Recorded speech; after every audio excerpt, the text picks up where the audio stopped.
Guys कैसे हो आप सब कुछ ठीक है ना? नहीं ठीक है तो हो जाएगा सब कुछ ठीक। बाकी बिग बॉस का सीज़न चालू हो गया है। हर साल बिग बॉस में ऐसे ऐसे कंटेस्टेंट्स आते हैं कि मतलब हमारा दिमाग ख़राब हो जाता है, उनका भी ख़राब हो जाता है। तो इस साल भी एक ऐसी कंटेस्टेंट आई है, उसका नाम है तानिया तानिया तानिया मित्तल। तो पहले मैं उनके बारे में आपको बता दूं। वो ग्वालियर से है। इंटरनेट के हिसाब से उनकी एज है 25, लेकिन उनके हिसाब से उनकी एज है 29। तो मतलब शी इज़ द, पहले तो मैं बता दूँ, वो अंबानियों की अंबानी है। She is the final boss of richness. वो थोड़े टाइम के बाद में इलॉन मस्क को ख़रीदने का भी ट्राई कर रही है। और इलॉन मस्क के जैसे मार्स में जाने के लिए कोशिश कर रही है, वो भी मार्स से ही आई है, क्योंकि उसकी बातें ये दुनिया की है नहीं, वो कुछ अलग ही दुनिया से बातें करती है। फर्स्ट ऑफ ऑल मैं उसको बारे में आपको थोड़ा सा बताना चाहूँगा। वो ग्वालियर से है और अपने आप को स्पिरिचुअल इन्फ्लुएंसर और ऐसा बताती है। और बहुत सारे बिजनेस है, मतलब आप ऐसे सोच लो, जो भी, जैसे मैं हूँ, मेरा चेहरा है तो मेरे चेहरे का भी उसका बिजनेस है। फिर मेरी आँखें, मेरे आँखों का भी उसका बिजनेस है। ऐसी दुनिया में कोई चीज़ नहीं है जिसका उसने बिजनेस नहीं किया है। और बिजनेस ऐसा सेंस ऐसा भी नहीं, सीधा मैन्युफैक्चरिंग फैसिलिटी है भाई उसकी, जहाँ पे करोड़ों की जगह लगती है, वो करोड़ों की जगह भी है उसकी, और वो मशीनरीज भी उसकी है। उसके हिसाब से वो पूरा मोहल्ला उसका मामा का है। और उसके लाइफ का स्ट्रगल्स भी बहुत बढ़िया बढ़िया है। उसका लाइफ का स्ट्रगल ये है कि अभी नहाने में जाने के लिए कितनी मेहनत करनी पड़ती है। बिग बॉस में ये उसका लाइफ का स्ट्रगल है कि नहाने को जाने के लिए कितना स्ट्रगल करना पड़ता है। कपड़े पहनने पड़ते हैं, कपड़ों की तैयारी करनी पड़ती है, साबुन लगाना पड़ता है, ये सब उसके लाइफ का स्ट्रगल है। मतलब ये बातें करते हुए भी बहुत हंसी आ रही है, क्या बोलूँ मैं। मतलब उसकी बातें सुनिए पहले आप। एक इंसिडेंट में अमाल जो है, वो अमाल मलिक आया है, तो उसका साथ में वो एक ऐसे वहाँ पे बेड है, उस पर बैठा हुआ था और वो अपना मेकअप वेकअप कुछ कर रही थी। तो उसमें बोलती है कि मुझे बहुत सफोकेशन सा होता है इधर, मुझे बहुत कंजस्टेड सा लगता है। तो पूछता है तुम्हारा घर कैसा है? तो वो बोलती है मेरा घर जितना बिग बॉस का हाउस है उतना मेरे घर का लॉन है। मतलब बिग बॉस का जो अभी का सेट लगा है, मेरे हिसाब से वो अभी का सेट होगा कुछ लगभग 20,000 स्क्वायर फुट का होगा अंदाज़ा। तो उसका उसका सिर्फ लॉन है। शॉक हो गए ना? मैं भी शॉक हो गया था। इतना बस उसका लॉन है। मतलब क्या बोलती है, लॉन है, जो गार्डन है उसका, वो है उसका उतना। उसका घर, वो उसको घर को बताती है कि मेरा घर 5 स्टार 7 स्टार होटल जितना है। मेरे घर में खाना ऊपर नीचे जाने के लिए एक लिफ्ट है, खाने के लिए भी लिफ्ट है। मुझे ऐसा लगता है इसके दिमाग में भी लिफ्ट चाहिए थी थोड़ी, अपलिफ्ट होना चाहिए था इसका दिमाग भी थोड़ा। ये इसका दिमाग अपलिफ्ट नहीं हुआ है। इस पिक्चर आपको मालूम ही होगा, इस पिक्चर में जो 2 कैरेक्टर होते हैं विलन, उसमें उनका दोनों गरीबी से चिड़चिड़ होती है उन्हें। तो वो उसमें का एक जन का तो ऐसा होता है कि एक विलन होता है, तो वो बोलता है कि अरे ये गरीबी को मुझसे दूर करो, अरे ये गरीबी की बदबू अभी मुझसे गई। एक बोलता है कि गरीबों को ही हटा दो। अभी तानिया मित्तल का वो मिशन है कि वो गरीबों को हटाने वाली है, क्योंकि वो हम सबको डिप्रेशन में डाल रही है। क्योंकि जैसी लाइफ में अभी जी रहा हूँ, वो मेरे को नहीं लगता कि मुझे फोमो हो गया भाई। मुझे ऐसा लगा कि यार ये ऐसी ज़िंदगी कैसे जी रही है। और मैं कहा था तब, जब भगवान इतनी रिचनेस बांट रहा था, तब मैं कहा था। उसकी बातें सुन के आप पागल हो जाओगे। उसकी और एक बातें थी, ग्रुप में वो सारे लोग बैठे थे उधर, बिग बॉस के सारे कंटेस्टेंट्स, और वो उनको बोलती है कि मेरी 1 महीने तक शादी चलेगी, और वो शादी में मैं तुम सबको प्राइवेट जेट दूंगी और तुम मुझसे आना।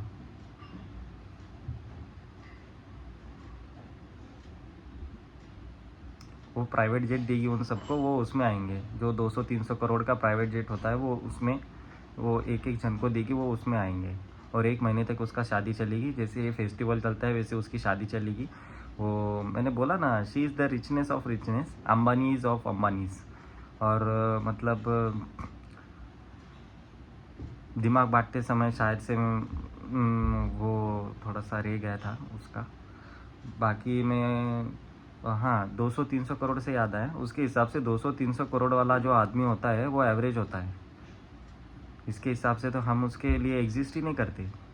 मतलब वो मिडिल क्लास लोगों के लिए वो सोचती हो कि यार ये कौन है। और उसके इतने बिजनेसेस है, वो इतना है। उसका इंस्टाग्राम का पेज मैंने खोल के दिखा, मर्सिडीज़ है उसके पास में, एकदम नॉर्मल वाली एस क्लास है, जो भी है वो। इसके हिसाब से तो जैसे ये बोलती है, इसके पास में तो एक कॉन्वे होना चाहिए। और वो कॉन्वो में तो सारे सबके पास में रोल्स रॉयल्स के नीचे तो गाड़ी ही नहीं होनी चाहिए। सबके पास में बेंटली और रोल्स रॉयल्स भी गोल्ड वाली, जिसमें भी हीरे जवाहरात नहीं, एलियन का कुछ मिट्टी और बिट्टी और मार्स का लगा होना चाहिए। जो ऐसा तत्व होना चाहिए जो ये धरती में ही पाया नहीं जाता है। क्योंकि वो भी इंसान, जो ऐसे इंसान है वो धरती पे पाए नहीं जाते, वो कहीं अलग ही दुनिया से आते हैं। उसके हिसाब से वो 150 बॉडीगार्ड लेके चलती है। जैसे इसके बातें, इसके प्रोटेक्शन की इसको सख्त ज़रूरत है, इसलिए 150 बॉडीगार्ड लेके चलती है। जितने भी कंटेस्टेंट्स है, मैं उनसे सबको बहुत मुझे सिंपैथी होती है। क्योंकि जो जो भी उधर गए हैं उन सबको बाद में थेरेपी की ज़रूरत पड़ने वाली है। जब वो बिग बॉस का हाउस छोड़ के आएंगे, उनको एंटी तानिया मित्तल सेंटर में जाना पड़ेगा, जहाँ पे उनकी थेरेपी होगी। उनको नॉर्मल कन्वर्जेशन में वापस जिंदगी, जो बाबा आएंगे नॉर्मल कन्वर्जेशन करने के लिए, उनका दिमाग अस्तित्व होना चाहिए उनके दिमाग में, वो वाला कि ऐसी भी कन्वर्जेशन और ऐसी भी लाइफ होती है। क्योंकि 150 बॉडीगार्ड और बोलते हैं कि 800 साड़ियाँ वो लेके गई है उधर। 3 महीने के सीज़न में वो 800 साड़ियाँ लेके गई है।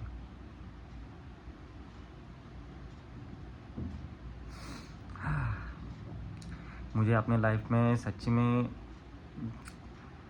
दुख होने लगा है कि मैं क्या कर रहा हूँ। और ये सब जो लकीनेस है, क्या उसे पास गई है क्या? या फिर मतलब झूठ बोलने में इसने जो भी क्लासेस किए हैं वो मुझे चाहिए। पहले जब मैं इसके बारे में रिसर्च कर रहा था, तब मुझे ऐसा लगा कि सच्ची में इसके पास में इतना कुछ है, ये झूठ नहीं बोल रही। क्योंकि आदमी नेशनल टेलीविज़न पे ऐसी बातें कैसे कर सकता है। उसके अलावा भी मुझे मित्तल सर ने पे से थोड़ा ये था कि ये कोई मित्तल, जो लक्ष्मी मित्तल है, बहुत बड़े स्टील मैग्नेट और वो जो बहुत बड़े बिजनेसमैन हैं, उनसे रिलेटेड तो नहीं है। क्योंकि उनकी नेटवर्थ बहुत है, 35 to 40 बिलियन डॉलर तक होगी। 8,000 करोड़ होने के बाद में $1 बिलियन बनता है। तो उसके हिसाब से तो 7 स्टार होटल तो क्या है, वो तो बहुत कुछ ले सकते हैं। 45 बिलियन डॉलर बहुत होते हैं। पर ये उनके कोई रिलेटेड नहीं है। उनके ना बच्चों में ना उनके रिलेटिव्स में इसका कहीं नाम आता नहीं है। मुझे पहले लगा था, क्योंकि मैं इसे जानता नहीं था। फिर मैंने इसका इंस्टाग्राम भी देखा, तो इंस्टाग्राम में इसके हिसाब से मैंने ऐसी कोई रिचनेस जैसे उसका कुछ देखा नहीं। और बिग बॉस में एक ऐसा होता है कि अगर आपको कुछ भी महंगी चीज़ें लानी है, तो वो महंगी चीज़ें आप बिग बॉस में ला सकते हो। वो सब फेक लेके आइए। और बहुत सारे पहले भी कंटेस्टेंट्स है, वो बिग बॉस में महंगी महंगी चीज़ें लेके आए हैं। अपने रिस्क पे लाना पड़ता है। जैसे वो MC स्टैन था, उसके हिसाब से उसने भी बहुत सारी महंगी चीज़ें वो लेके गया था। उसके गले का जो नेकलेस, वो क्या है यार, वो क्या बोलते हो, पेंडेंट वो जो लेके गया था, उसमें वो बोलता है कि तेरा घर जाएगा, वो जाएगा, वो डायमंड उसके हिसाब से वो अपने रिस्क पे लेके गया था। फिर ऐसे बहुत सारे कंटेस्टेंट्स थे पिछले साल, मतलब मालूम नहीं कोई सीज़न में आया था, जो अंकिता लोखंडे, उनका हस्बैंड, वो भी एक बिजनेसमैन है। वो भी बहुत महंगी महंगी चीज़ें वहाँ पे लेके गए थे। बहुत से यूट्यूबर भी अपने हिसाब से अपने महंगी महंगी चीज़ें लेके जाते हैं, पर ऐसा कोई उसका महंगी चीज़ें मुझे दिखा नहीं। और सब फेक लेके आई है, वो नेकलेस वेकलेस भी। और उसको में से वो बोलती है कि मैं बहुत अमीर हूँ। वो अमीर हूँ ऐसे डायरेक्ट भी नहीं बोलती है। वो ऐसा बोलती है कि मैं हूँ कि आपके दिमाग के परे हो जाएगा वो मतलब अपना खुद का ही उधर बिग बॉस बना रही है। अगर तू इतना ही अमीर है तो तू खुद का बिग बॉस भी बना सकती है। क्योंकि बिग बॉस का बजट तो क्या ही होगा जो तू इतनी बातें करती है। पर भाई मैं क्या बोलूँ इसके बारे में, ये गाले की मटेरियल है, वो दो उधर आया है। और मतलब थोड़े टाइम के बाद में हमें भी इस देश को छोड़ना पड़ेगा, और वो वुमेन बैंक बनाने वाली है। तो मैं सबके मैं एक वेबसाइट बनाने वाला हूँ। वो वेबसाइट का नाम होगा तान्या मित्तल हस्बैंड्स। तो उसमें हम जाएंगे, हम तान्या मित्तल के लिए हस्बैंड्स के लिए अप्रोच करेंगे। क्योंकि वो अपने एक्स को और उनको मर्सिडीज़ गिफ्ट करती है, बड़े बड़े फ्लैट्स गिफ्ट करती है, उसका ऐसा बोलना है। तो हम सब जितने भी बच्चे हैं, जो मर्द है, वो कुछ करना नहीं चाहते, वो वेबसाइट पे आप आके फॉर्म भरो। उसके बाद में हम तान्या मित्तल के हस्बैंड्स के लिए क्या बोलते हैं, सिलेक्ट हो जाएंगे, वेरीफाई हो गया हमारी आईडी, हम कितना लकी है उसके ऊपर डिपेंड करता है, फिर जाके हम तानिया मित्तल से शादी कर पाएंगे, ताकि हम उसके उसमें आए। और वो वुमेन का बैंक भी खोलने वाली है, तो वो भी बहुत अच्छा है। अरे भाई, वैसे मैं वो फॉर्म निकालूंगा ज़रूर, क्योंकि मुझे नहीं जीना ऐसी ज़िंदगी भाई, वो मेरे को पालेगी। वो क्यों नहीं पालेगी, उसके पास में इतना पैसा है। वो बोला है कि मुझे एक ऐसा हस्बैंड चाहिए जो मिडिल क्लास से हो, और मैं उसके पैर भी दबाऊंगी, वो मैं सब कुछ करूंगी। दिमाग मेरा फट जाएगा, इसके आगे मैं वीडियो भी बना नहीं सकता। बिग बॉस के बारे में मैं और कुछ बोलूँ तो मैं पूरा बिग बॉस वो तान्या मित्तल के वजह से मुझे देखना पड़ा ये वीडियो के लिए। भाई उसकी बातें तो वो सच्ची में आउट ऑफ वर्ल्ड है। मैं चाहता हूँ कि तान्या मित्तल की वीडियो देखने के बाद में आप ज़रूर संदीप माहेश्वरी की वीडियो देख लेना, ताकि रियलिटी आपको पता चले, आपको थोड़ा सा मोटिवेशन मिले। और क्योंकि इसके बातों से तो मैं डिप्रेस हो गया हूँ, मेरे को एंजाइटी हो गई है कि मैं क्या कर रहा हूँ, और मेरा दिमाग काम करना बंद हो गया है। मुझे अपनी जनरेशन के जितने भी है सारे बाप दादा पीढ़ियों पे भी शक होने लगा है कि इन्होंने अपनी ज़िंदगी में कुछ किया क्यों नहीं।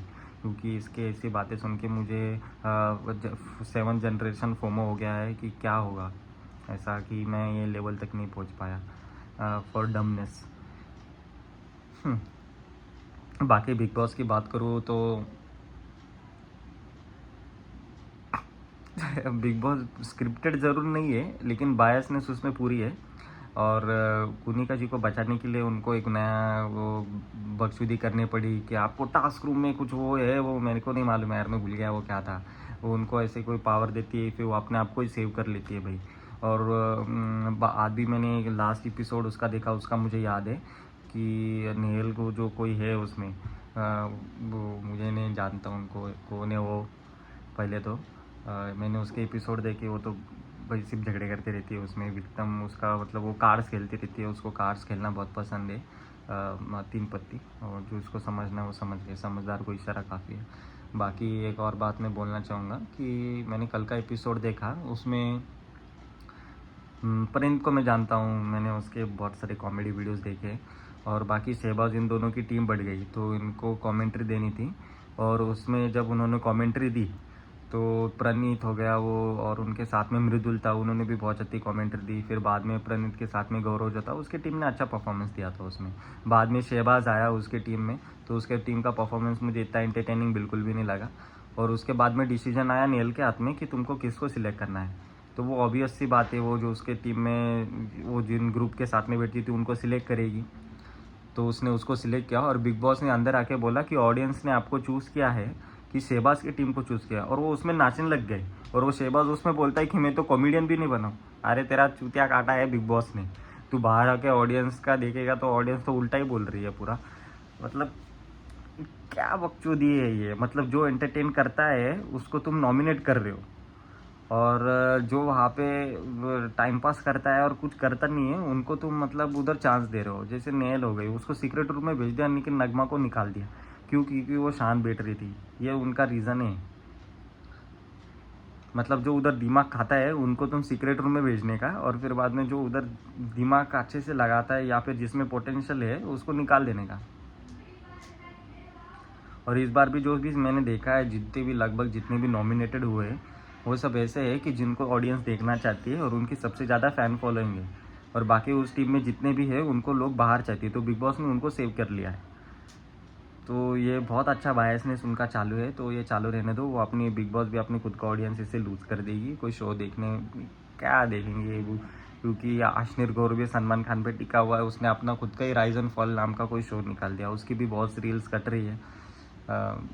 उस शो के बारे में भी बात करूँगा कभी, उन दोनों के कंपैरिजन में। बाकी तो मतलब पीक ऑफ बायसनेस तो इसमें दिख रही है बिग बॉस में। मैं इतना फॉलो करता नहीं हूँ बिग बॉस के ऊपर, मुझे ये कैरेक्टर वीडियो बनानी थी तो उसके वजह से मैंने देखा। तानिया को तो सच्ची में कोई तो भी चीज़ की ज़रूरत है, मतलब मुझे ऐसा लगता है कि बचपन में कुछ तो भी हादसा उसके साथ में हुआ है, जब से वो ऐसे बातें करने लगी, और वो बातें उसने ऐसे छोड़ी नहीं। और एक और बात मुझे याद आई कि वो मिस कुछ तो भी रह चुकी है, टूरिज़्म कुछ रह चुकी है। और उसकी लाइफ की स्ट्रगल ये थी कि बहुत कंजर्वेटिव फैमिली से आई है, इसके वजह से उसको करने के लिए कुछ दिया नहीं, तो ये उसका लाइफ का स्ट्रगल है। और उसके हिसाब से अगर मैं उसकी एज पकड़ूँ तो 25 इंटरनेट के हिसाब से, क्योंकि मुझे उसके बातों पे बिल्कुल भरोसा नहीं है। तो अगर मैं उसका ये एज भी पकड़ूँ, 2018 में वो जीती थी 5, और ये 8 साल पहले, मतलब जब लोग 18 साल के भी पूरे नहीं होते हैं तब उसको उधर तक जाने का मौका मिला था। तो ये बात तो बिल्कुल झूठ होगी कि मेरे को घर वाले मौका नहीं देते।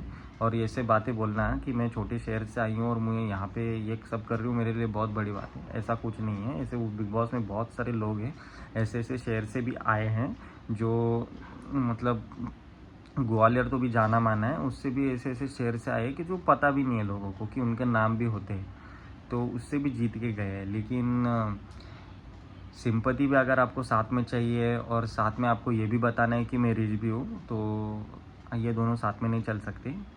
और ये मैं बोलना चाहूँगा कि ये बहुत इरिटेटिंग है भाई, ये शो देखना। ये वीडियो के लिए मैंने देख लिया, मतलब मुझे तो बहुत इरिटेशन होने लगी, क्योंकि वो सब उसमें मैंने एक वीडियो देखी थी, वो लास्ट का एपिसोड देखा, उसमें वो प्रणीत को सारे बुली कर रहे थे। और वो मुझे कुछ अच्छा दिल लगा नहीं, बहुत फ्रस्ट्रेशन होता है ये देख के कि मतलब एक आदमी पे इतने सारे लोग चढ़ रहे हैं। और क्या है यार, ये चलो ये शो है, इसको शो की तरह लेना चाहिए। और तान्या के बदल जितने भी हेट है मेरे कमेंट सेक्शन में उसके कमेंट में देना, और